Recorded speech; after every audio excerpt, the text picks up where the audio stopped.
Je voudrais qu'avant de nous projeter collectivement vers 2030, c'est demain, 2050, c'est après-demain, je voudrais qu'on fasse le point sur la situation justement aujourd'hui des métiers de l'ingénierie.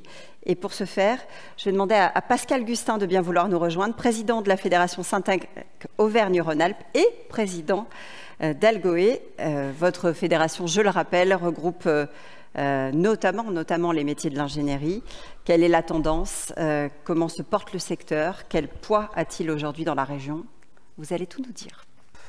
Je vais essayer très rapidement de vous synthétiser une lourde étude qui a été conduite par la Fédération Syntec Auvergne-Rhône-Alpes et qui a porté sur la connaissance et la compréhension des métiers, l'interface entre ces différents métiers et le poids économique que cela peut représenter.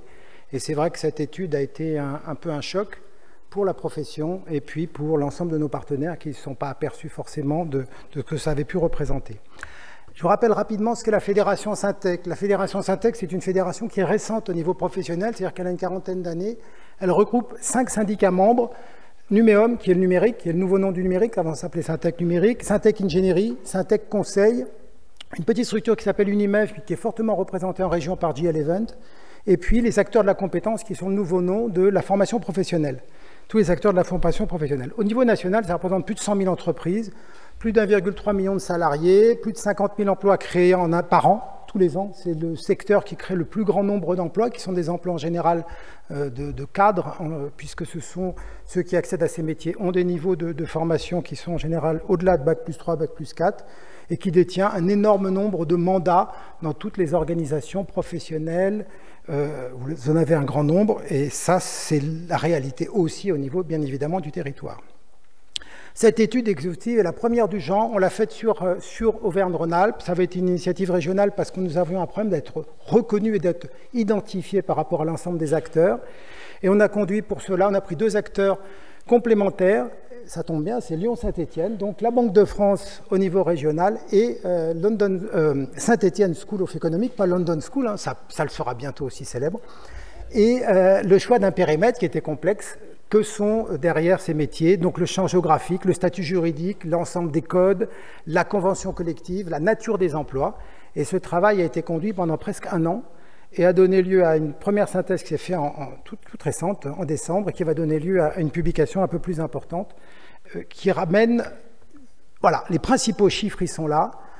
Près de 26 000 établissements en Auvergne-Rhône-Alpes en 2022, hein, donc cette étude elle a porté sur les statistiques qui avaient été figées, et plus de 210 000 emplois salariés en Auvergne-Rhône-Alpes. Vous verrez le poids que ça représente au regard des autres secteurs d'activité. Et à côté de ça, on s'aperçoit que c'est générateur d'un nombre d'emplois absolument considérable, parce qu'une période de 2018 à 2022, il y a plus de 41 000 emplois salariés qui ont été créés en Auvergne-Rhône-Alpes. Et j'insiste sur le terme de salariés, puisque c'est la première étude où, grâce justement à Saint-Étienne School of Economics, on a pu travailler sur les emplois non salariés, ce qu'on appelle les indépendants. Et dans ces métiers, ça représente un poids de plus en plus considérable. Et d'ailleurs, l'ensemble des entreprises de la profession font appel à ces prestataires, et ces prestataires travaillent souvent en direct, directement avec les entreprises. Alors, répartition des emplois salariés et non salariés. Vous voyez ici le fait qu'au total, on est à près de 280 000 emplois regroupant l'ensemble de ces métiers. Ça veut dire qu'il y a près de 60 000 emplois non salariés d'indépendants qui sont présents sur le territoire. C'est un chiffre important parce que quand on travaille au niveau de l'évolution de ces métiers, l'évolution en termes de compétences, alors dans ces emplois non salariés, vous avez des gens qui se sont mis en indépendants, qui sont ce qu'on appelle des freelances pour un certain nombre, qui sont des actifs. Vous avez aussi des retraités actifs qui vont intervenir, hein, beaucoup d'alumni. J'avais l'exemple par exemple dans le nucléaire où énormément d'alumni du nucléaire ont été rappelés puisqu'il y a une reprise du nucléaire, et on a fait appel à ces emplois qui sont non salariés, mais qui sont excessivement actifs et qui apportent énormément de compétences. Vous voyez la part de l'ingénierie, du numérique et du conseil. C'est intéressant parce que pour la première fois, on avait un ratio. Alors, Auvergne-Rhône-Alpes a cette caractéristique par rapport aux autres régions, c'est que l'ingénierie est devant le numérique. En Île-de-France, c'est l'inverse, le numérique est largement devant l'ingénierie, et derrière, vous avez le poids du conseil. Alors, ce qui est intéressant, c'est de savoir que ces métiers sont étroitement et imbriquement liés. quand on discute avec l'ensemble des entreprises qui sont dans la Fédération Syntec, eh bien, les sociétés d'ingénierie, à un moment donné, interviennent en termes de conseil, peuvent même faire de la formation. Les sociétés du numérique font des aspects qui touchent à la formation et aussi au conseil. Le conseil intervient dans le champ du numérique. Donc, ce sont des métiers qui sont intimement liés. Il y a des séparations un peu en termes de savoir-faire ou de présentation des savoir-faire, mais maintenant, il y a une imbrication très étroite et la création de valeur se fait en associant l'ensemble des compétences. Les gens qui travaillent dans les entreprises de Syntec sont issus pour plus de la moitié d'écoles d'ingénieurs, mais ils viennent aussi d'écoles de commerce, ils viennent du monde scientifique, ils viennent de l'univers des sciences humaines et sociales. Et ce mix de compétences, ce mix de formation au départ fait la spécificité des métiers de Syntec.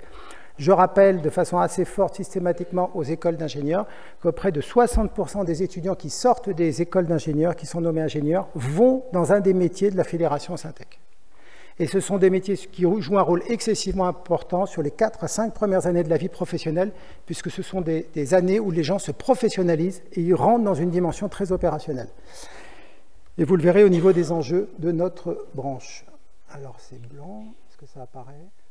Voilà, alors la difficulté que nous avons, et c'est ce que nous évoquons qui pose un peu une difficulté, c'est que la répartition de nos établissements et de nos métiers en Auvergne-Rhône-Alpes est concentrée essentiellement sur le Rhône et l'Isère. Ça, c'est une vraie difficulté. On s'était engagé il y a de nombreuses années à avoir une vraie territorialisation de nos métiers. C'est pas vrai encore. Et ça se concentre sur les métropoles, sur Lyon, sur Grenoble, sur Saint-Étienne. Mais globalement, là, vous voyez, la Loire est peu représentée, mais essentiellement, c'est Saint-Étienne. Mais on est très peu présent sur un certain nombre de territoires et il y a un véritable enjeu pour nous à être présent et à diffuser de façon large. Le poids par rapport aux autres professions, le poids par rapport à la métallurgie, par rapport à la chimie. Le premier secteur en matière d'emploi au niveau Auvergne-Rhône-Alpes, c'est le commerce. Et le deuxième, c'est la Fédération Syntec. 210 000 emplois salariés, la métallurgie est à 70 000 emplois, la chimie à 20 000. Quand on parle de l'industrie, et ça c'est un point important, il faut savoir que les métiers de la Fédération Syntec sont en amont de toutes ces branches professionnelles.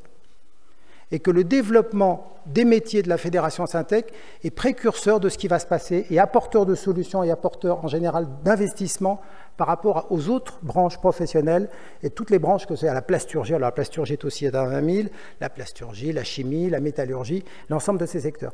C'est une fédération qui est jeune par rapport aux autres qui sont beaucoup plus historiques. D'abord, je voudrais rappeler le double intérêt pour l'économie régionale. Et c'est vraiment un point fort, à mon avis, parce qu'on s'aperçoit que quand on compare les territoires entre eux, quand on s'en compare par exemple au Bade-Wurtemberg ou quand on s'en compare aux grandes régions industrielles en France, on s'aperçoit que le poids de l'ingénierie, la reconnaissance de ces métiers est excessivement importante. Il y a un intérêt direct sur le poids qu'il représente dans la création de richesses et dans l'emploi régional, mais il y a un autre enjeu, c'est l'enjeu indirect. L'effet d'entraînement qu'il peut y avoir sur tous les secteurs de l'économie, et bien évidemment en premier, l'industrie. On est en amont des projets. Quand on parle d'innovation, quand j'entends Pascal parler d'innovation, quand j'entends Pascal parler de cogénération, parler de décarbonation, quand j'entends Pascal parler de ce qui va se passer au niveau des nouvelles énergies comme le nucléaire, ce qui va se passer au niveau de la construction, des grands projets d'investissement, le Lyon-Turin, etc. Tous ces métiers sont en amont et sont à un moment donné initiateurs et sont précurseurs. Que ce soit sur des systèmes d'information, que ce soit sur des solutions techniques. Et c'est très important à un moment donné que le lien qui existe entre nos métiers et l'ensemble des organismes formateurs soit connu. Et alors, je voudrais terminer sur le constat que nous avons fait sur les principales faiblesses de notre fédération en Auvergne-Rhône-Alpes.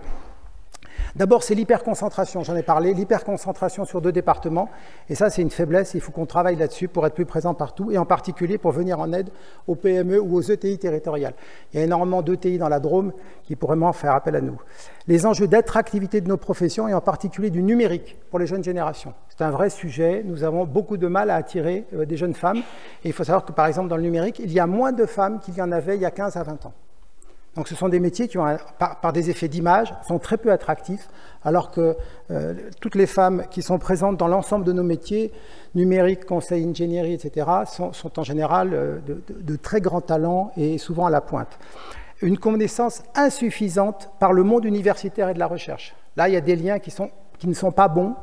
et qui ne sont pas suffisamment forts par rapport à cela. Et Frédéric et Pascal connaissent là-dessus mon plaidoyer depuis un moment donné pour qu'il y ait des rapprochements beaucoup plus forts et qu'il y ait une intrication étroite entre ce travail sur les compétences en particulier. Et puis un risque qui est inhérent à nos professions et qui existe dans plein de territoires, et ça a été prouvé, c'est que ce sont des métiers qui sont nomades.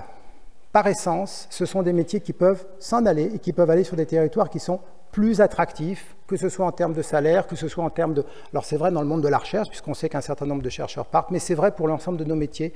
Et là-dessus, le risque de fuite de compétences est réel, et s'il n'y a pas une préservation suffisante d'un tissu industriel à ce niveau. Ce qui nous sauve un petit peu en Auvergne-Rhône-Alpes, c'est la proximité de la Suisse, la proximité de la Suisse qui attire énormément de nos talents et sur lesquels les gens travaillent. Mais il faut savoir que si à un moment donné, on n'a pas un tissu industriel qui se préserve et si on n'a pas à un moment donné une reconnaissance et un travail très étroit qui a fait, il y a un risque de perte.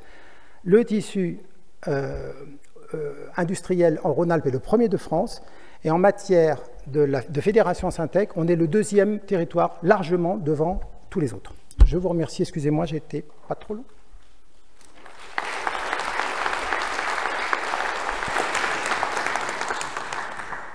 Merci beaucoup pour cette présentation.